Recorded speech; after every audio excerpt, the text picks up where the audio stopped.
me dis, mais en fait, qu'est-ce que je fais? Parce qu'on s'était toujours dit, s'il y a un problème, je rentrerai. S'il y a une urgence, mais... Parce que, en fait, l'urgence, c'est... Si le cancer de ma mère, c'est pas l'urgence dont j'ai besoin, c'est quoi l'urgence? C'est que ce soit trop tard. C'est que... Enfin, j'ai pas envie de rentrer quand... pour aller à un enterrement, enfin, clairement. Il faut que je passe ce temps avec ma famille. Tant que c'est encore du temps de qualité que je peux passer avec eux.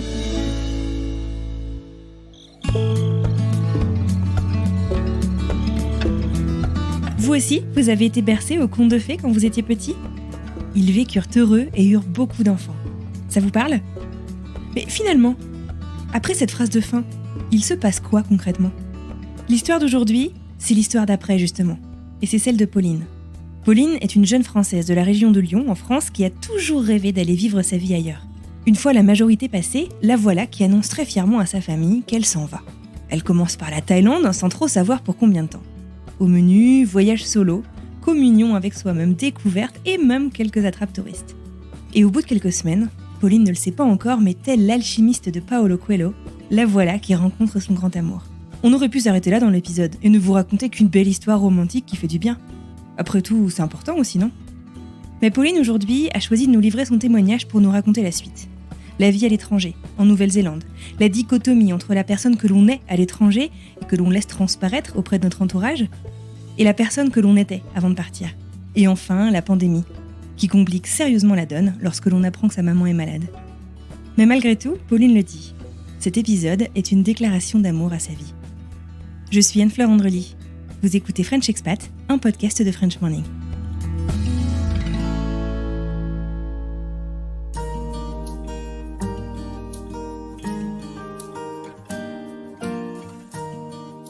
Moi, c'est Pauline. Je viens de Bourgoin-Jallieu, mais en général, je dis Lyon parce que les gens, ils ont un peu plus une idée de d'où c'est. En général, quand je rencontre quelqu'un qui connaît pas la France, je dis que c'est à quelques heures de la frontière à l'Italie et de la Suisse. Je suis en Nouvelle-Zélande, j'y habite depuis août 2019, un peu avant le drame, la pandémie. J'ai quitté la France quand j'avais 20 ans.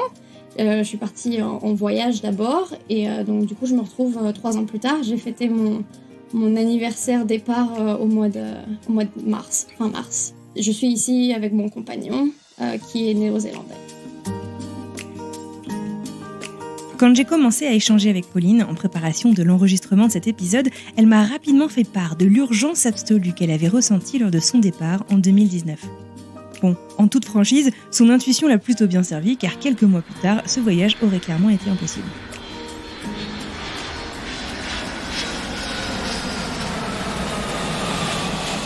C'est vrai que tout mon voyage, ça a été un peu mystique. J'ai toujours eu cette idée qu'il fallait que je voyage. J'avais toujours cette impression que j'aurais jamais le temps de le faire.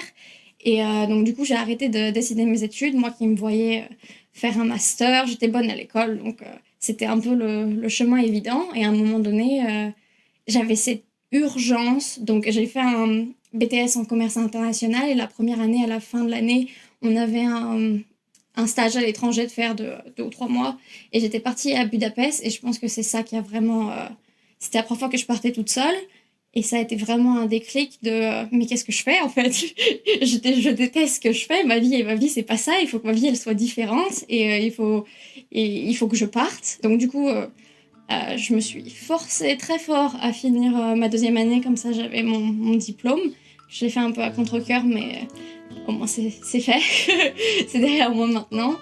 Et ensuite j'ai travaillé pendant 1 an pour mettre de l'argent de côté et j'étais bien contente de partir. Fille d'une maman d'origine italienne, Pauline a grandi en parlant plutôt bien l'italien donc, le français et l'espagnol. Et elle avoue bien volontiers que ce talent et cet attrait pour les langues étrangères semblent lui conférer aujourd'hui plusieurs identités.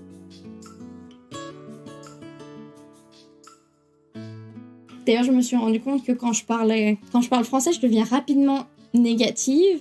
Très rapidement, j'ai plus tendance à me plaindre ou à utiliser des connotations négatives, alors qu'en anglais, c'est « ouais, chill ». Awesome, super. Vraiment, ma personnalité change complètement en anglais. Je suis beaucoup plus relaxée. Depuis que j'ai déménagé en Nouvelle-Zélande, j'ai pas eu un seul cas de road rage. J'ai jamais insulté personne en Nouvelle-Zélande dans la voiture, alors qu'en France, tout le temps. Le premier voyage de Pauline, toute seule, sans sa famille, c'est en Hongrie, dans la ville de Budapest. La Hongrie s'avère être une véritable révélation pour Pauline. Ses colocataires viennent des 4 coins du monde, la simplicité de la vie la séduit et son travail la convainc complètement qu'elle a pris la bonne décision. Une fois son stage à Budapest effectué, la voilà de retour en France. Elle assure un remplacement de congé maternité, à l'issue duquel elle se voit offrir un CDI, qu'elle s'empresse de refuser. Car sa vie désormais, elle le sait, elle est ailleurs. Et l'ailleurs dont rêve Pauline initialement, c'est la Thaïlande. J'ai dit à ma famille, j'ai pris un billet aller pour la Thaïlande. Je sais pas quand je reviens. Entre 3 semaines et 3 mois, on verra. Et puis donc du coup, j'ai claqué la bise à toute la famille et je leur ai dit, allez, on se voit bientôt. Et puis je suis jamais revenue. Je pense qu'en fait, tout arrive pour une raison. Et des fois, tu as des intuitions et tu sais pas pourquoi, mais juste tu les suis. Je pense que c'est un moment de ma vie où j'avais l'argent de côté. Donc du coup, l'argent, c'était plus un souci. Et surtout, j'avais ce monde de possibilités. C'était même une angoisse de savoir où j'allais partir parce que je pouvais partir absolument où je voulais parce que je pouvais... comme j'avais pas de plan, c'était soit je partais dans un endroit où j'avais besoin de moyens qui allaient me coûter de l'argent, mais je partais 3 semaines, ce qui était possible aussi. J'aurais pu faire le Japon en 3 semaines si je voulais. Je sais pas pourquoi j'étais attirée par la Thaïlande. Bon, maintenant, je sais pourquoi. J'aime penser que tout arrive pour une raison. Mais je pense que c'est parce que j'avais dû taper voyage solo, femme, première fois, ou quelque chose bête comme ça. Et c'était la Thaïlande et le Vietnam qui étaient le plus revenus. Donc quand je suis arrivée là-bas, je sais pas pourquoi, j'ai ressenti cette paix de n'avoir absolument aucune responsabilité. Je savais que j'avais de l'argent, que je pouvais faire ce que je voulais et que vraiment d'un seul coup, j'étais super libre de faire tout ce que je voulais.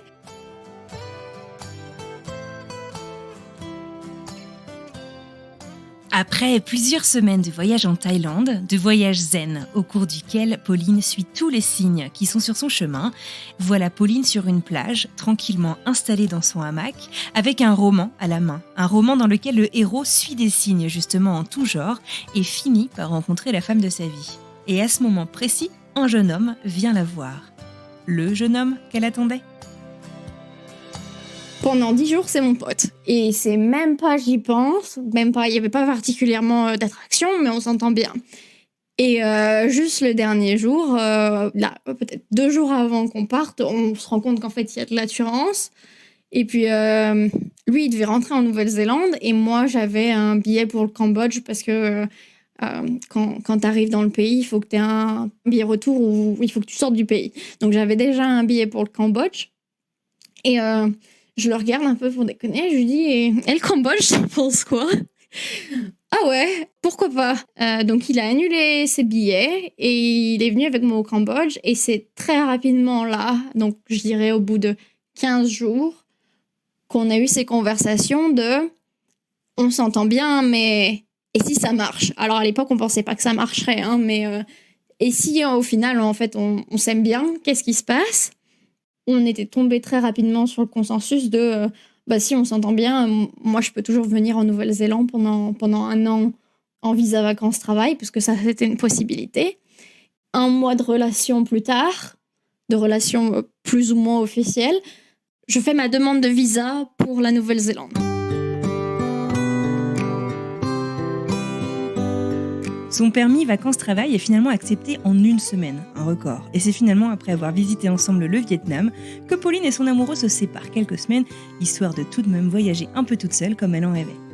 Quelques mois plus tard, la voilà où elle se trouve aujourd'hui, en Nouvelle-Zélande.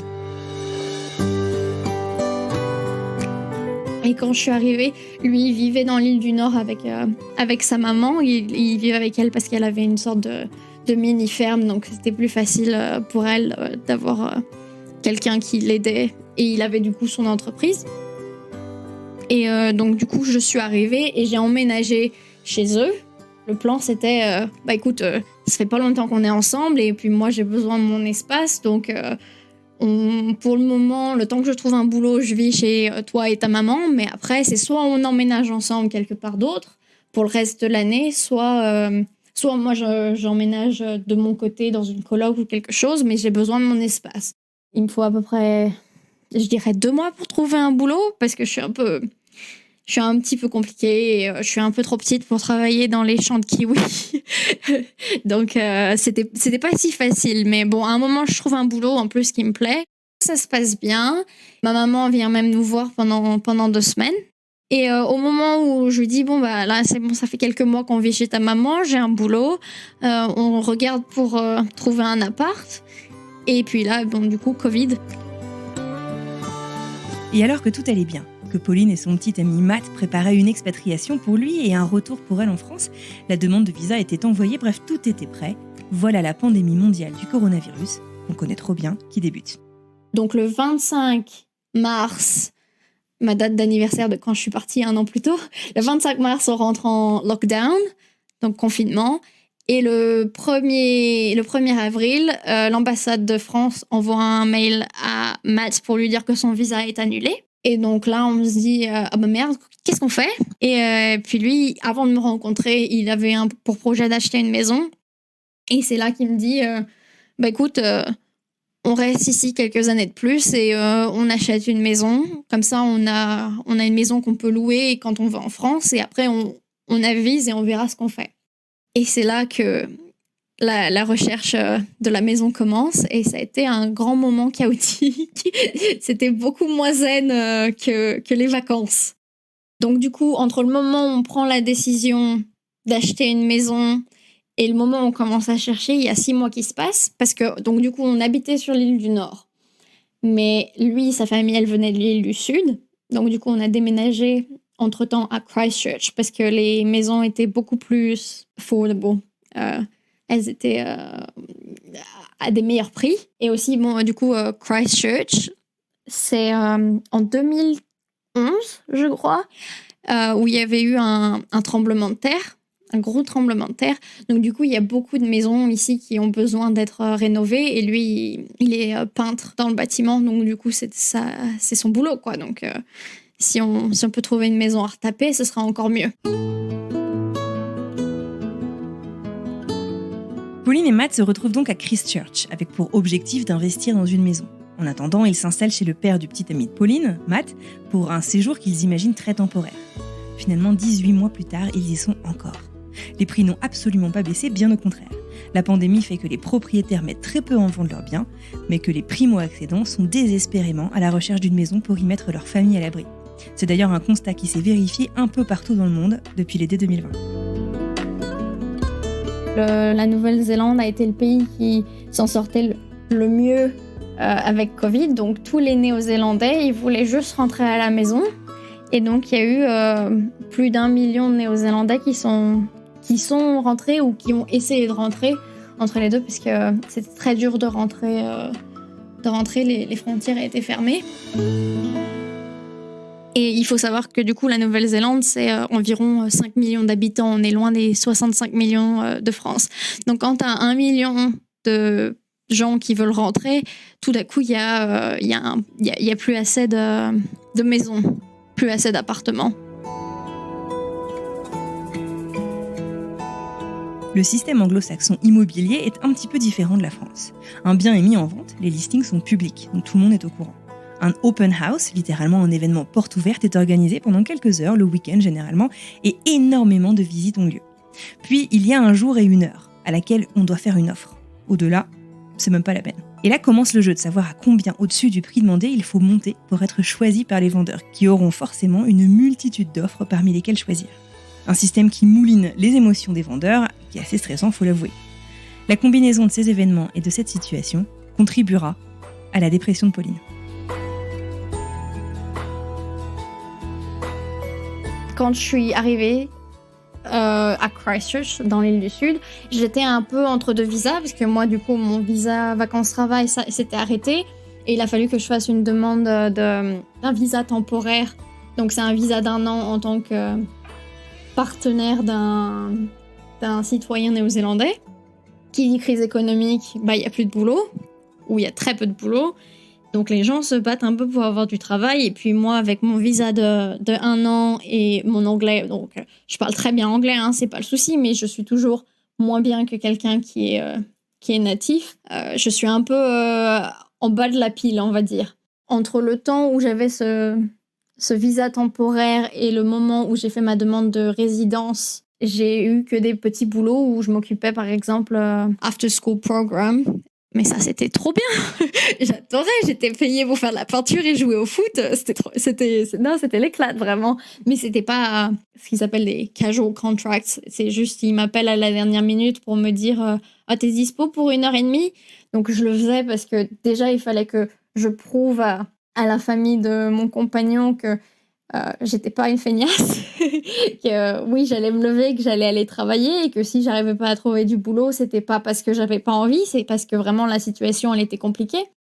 Quand on met une offre sur 15 maisons et qu'on est décliné à chaque fois, on se dit qu'il n'y a pas de fin en fait, que ça va, qu'on est sur le mauvais chemin. Et comme j'ai dit plus tôt, moi, les signes, si ça marche pas, je voulais abandonner. J'étais là en mode, mais pourquoi on s'entête en fait? C'est qu'on doit pas faire ça. Entre pas de boulot, pas de maison, être loin de ma famille, la pandémie aussi. Et surtout que du coup, la pandémie, quand je me suis retrouvée les seuls gens à qui je parle, c'est mon compagnon et sa famille, je commençais à perdre confiance en moi parce que j'avais plus tellement... Je pratiquais l'anglais parce que je le pratiquais avec eux, mais quand tu t'habitues à un accent ou à un humour ou à juste une intonation de voix...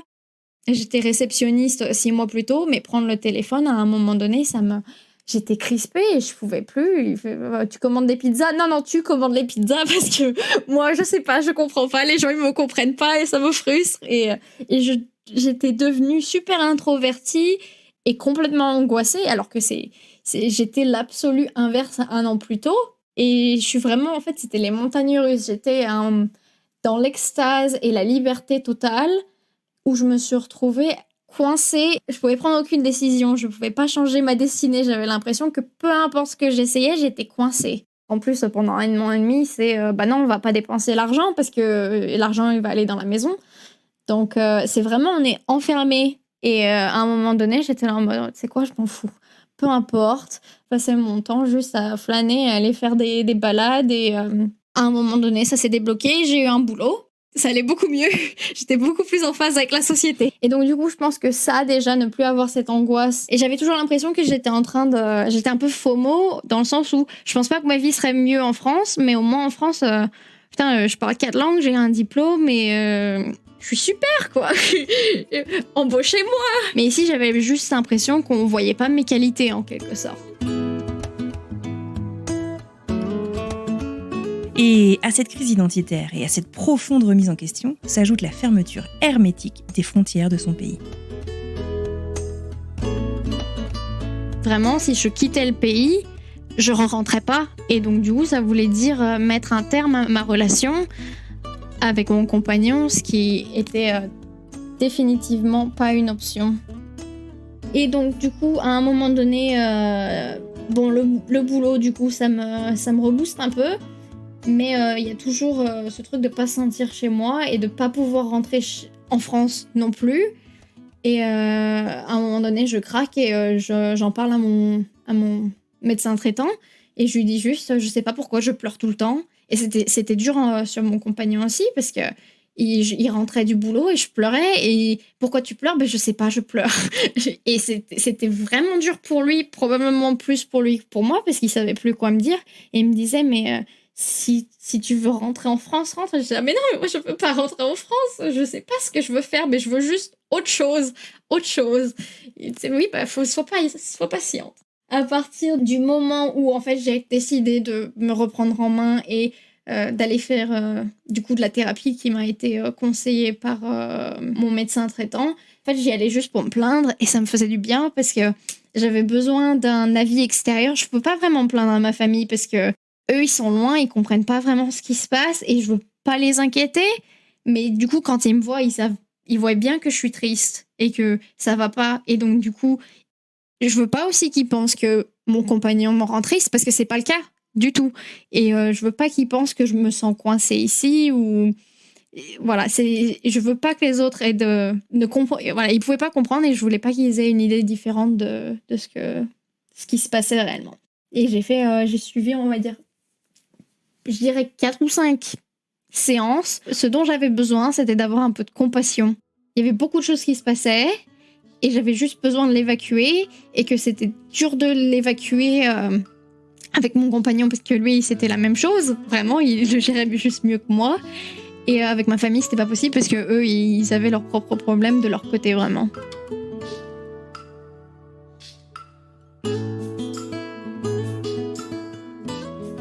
Le 4 février 2022, on emménage et le 3 février, donc la veille au soir, ma maman qui m'appelle pour m'annoncer qu'elle a un cancer.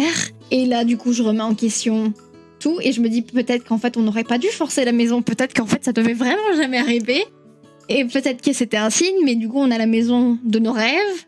Et est-ce que ça veut dire qu'en fait, il faut que je fasse un choix entre tout ce dont je me suis battue, tout ce dont j'en ai chié pendant 1 an et demi, et ma relation, et du coup, tout ce que j'ai bâti ici, une vie dans laquelle maintenant je suis enfin bien, et rentrer à la maison, en fait, parce qu'il y a toute cette culpabilité de... J'ai pas particulièrement envie de rentrer, mais c'est juste...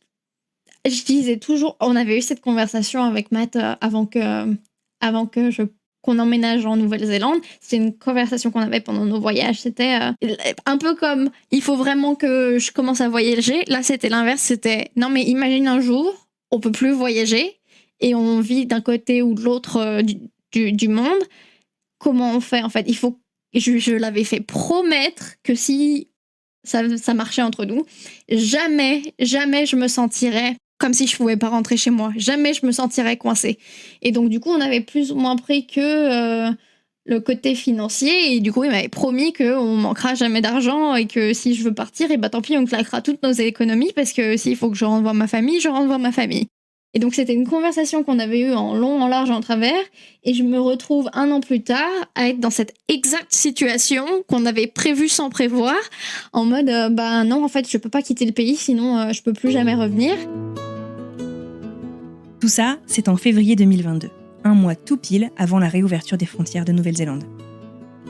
Je me dis, mais en fait, qu'est-ce que je fais? Parce qu'on s'était toujours dit, s'il y a un problème, je rentrerai. S'il y a une urgence, mais... Parce que, en fait, l'urgence, c'est... Si le cancer de ma mère, c'est pas l'urgence dont j'ai besoin, c'est quoi l'urgence? C'est que ce soit trop tard. C'est que... j'ai pas envie de rentrer pour aller à un enterrement, clairement. Il faut que je passe ce temps avec ma famille, tant que c'est encore du temps de qualité que je peux passer avec eux.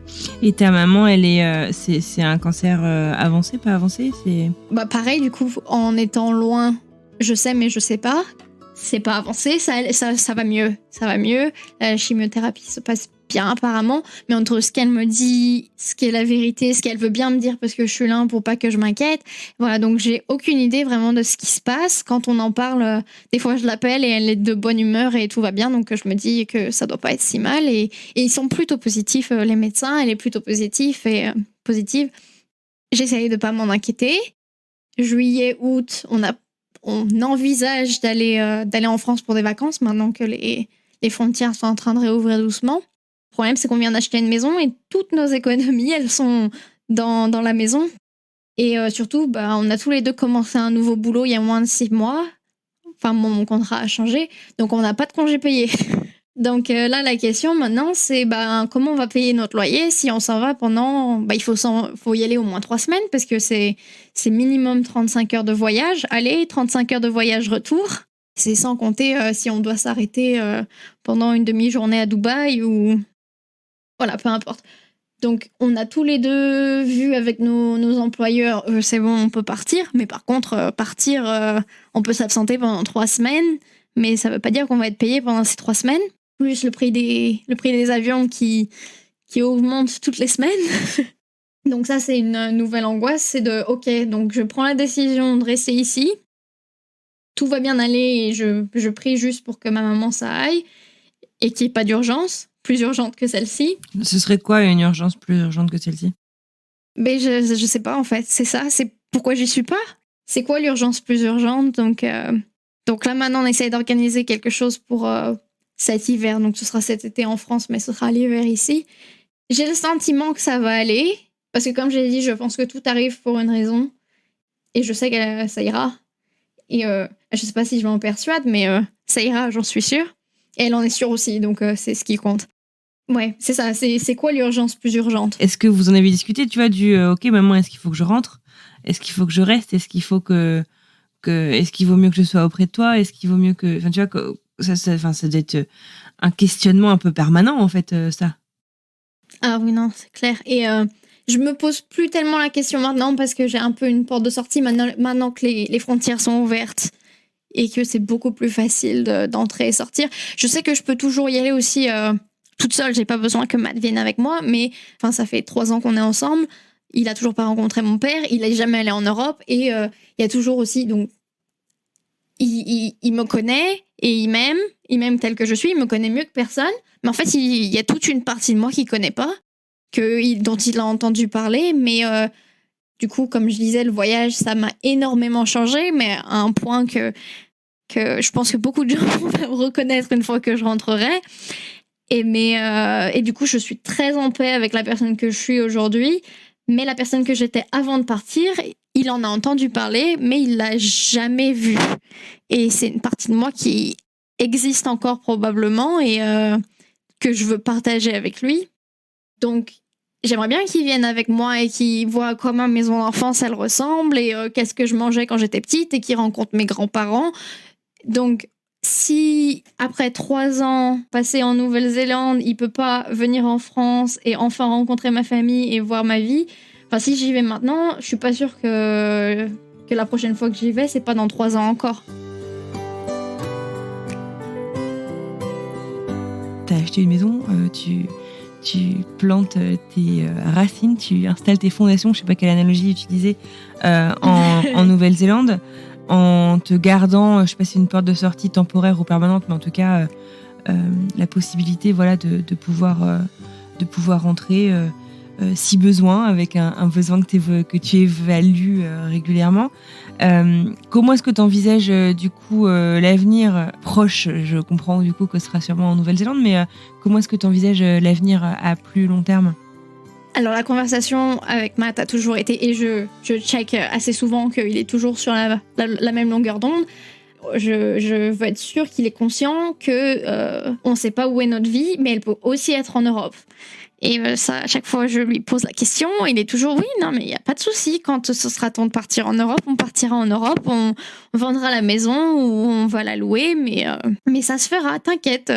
Ça ira. J'ai pas envie de... Et en même temps, j'ai les mêmes angoisses, mais à l'inverse je veux pas le garder près de sa famille. Et c'est injuste de lui demander d'aller dans un pays où il parle pas la langue. Parce qu'il a pris les cours de français, mais qu'on soit honnête, il a pris les cours de français, ça a duré 1 mois et après on a acheté la maison et on pouvait plus payer les cours de français. Donc si je me sens mal de lui demander, moi je parle parfaitement anglais, pourquoi je viendrais dans son quotidien et je suis même pas sûre qu'il pourrait avoir un boulot s'il parle pas français en France. Et après lui il se sentirait un peu je pense qu'une vie sociale lui manquerait, mais bon, en même temps, il a jamais dit ça et je pense qu'il s'en sortirait très bien. Et c'est juste moi qui mets des mots dans sa bouche, mais c'est pas le cas. Mais du coup, le futur, j'espère que le futur, ce sera la vie typique de famille que tout le monde déteste, le chien, la maison et les enfants. Et je pense que c'est ce qu'il veut aussi. Donc, en faisant ce podcast, je me plains beaucoup, mais c'est vraiment une lettre d'amour. Déjà à moi-même, mais surtout une lettre d'amour à lui, parce que tous ces choix, je les fais pour moi, mais je les fais pour nous, en fait. Et j'espère que mon futur, ce sera avec lui, donc c'est prévu, on le prévoit comme ça, mais au jour le jour, et on verra ce qui se passe plus tard. Donc tu sais pas forcément où ce sera, mais ce sera tous les deux. Voilà, j'espère.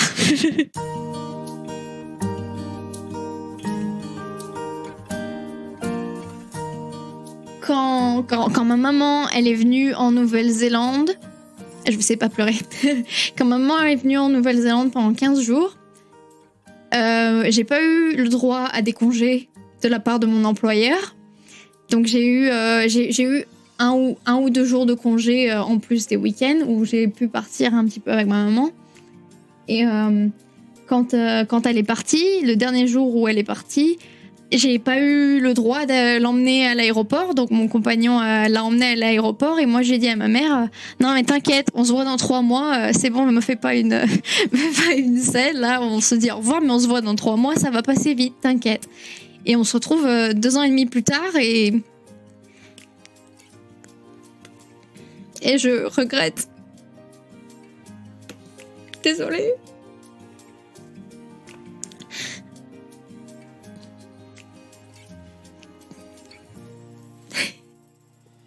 Et je regrette de ne pas lui avoir dit au revoir. Mais plus jamais je fais passer le boulot avant ma famille. C'est tout. Plus jamais je m'écoute pas. Ouais.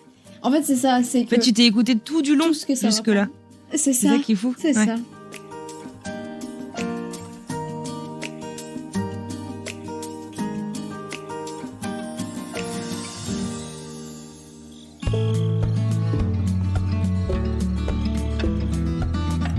Et voilà, c'est terminé pour aujourd'hui.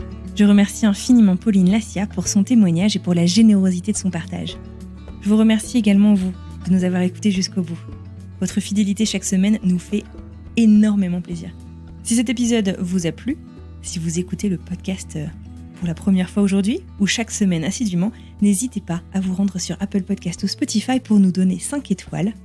C'est une très belle preuve de reconnaissance. Et quand vous le pouvez, laissez un petit mot ou partagez nos épisodes autour de vous. Ça nous aide énormément à grandir. Bon, et du coup, la semaine prochaine, on part où ? Je vous propose d'écouter un extrait. The BBC is interrupting its normal programmes to bring you an important announcement. This is BBC News from London. Buckingham Palace has announced the death of Her Majesty Queen Elizabeth II.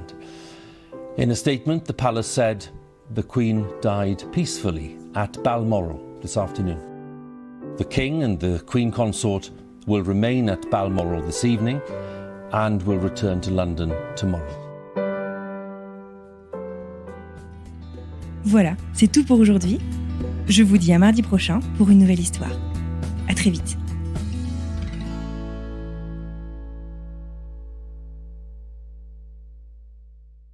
Je suis pas sûre que je pourrais l'écouter. Mais bien sûr que si, tu vas voir. Mais si, tu vas voir. On verra. Mais si. J'aurais oublié d'ici là.